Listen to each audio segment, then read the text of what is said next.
Welcome to week 7 of BAD-2710, Human Relations and Leadership. It's our last week together. Now, this week we're going to finish the semester by covering Chapter 16, Organizational Change and Change Management.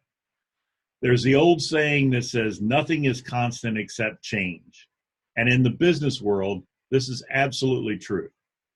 As you read through Chapter 16, you come to understand what drives change in organization and how we as leaders can influence how that change comes about. We'll also look at normal resistance to change and how we might manage that. The key for leaders is to understand that change is a requirement to stay viable in the business world.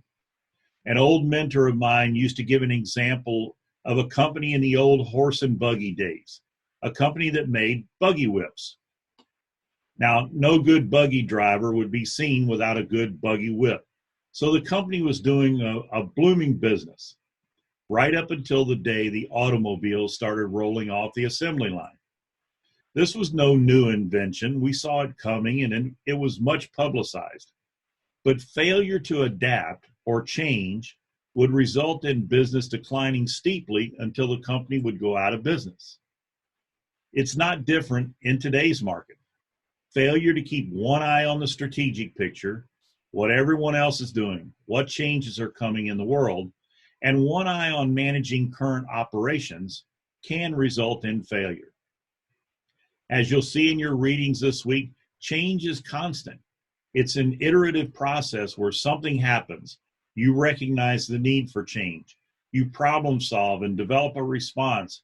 You implement that response. You measure it. And then you start that process all over again. Your activities for this week include Mind Tap, read Chapter 16, and do the Chapter 16 self-assessments, you make the decision assignments, and quizzes.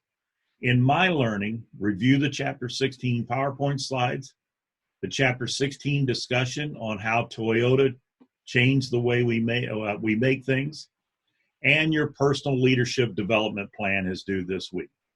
Be sure to review the description of this process and the associated grading rubric.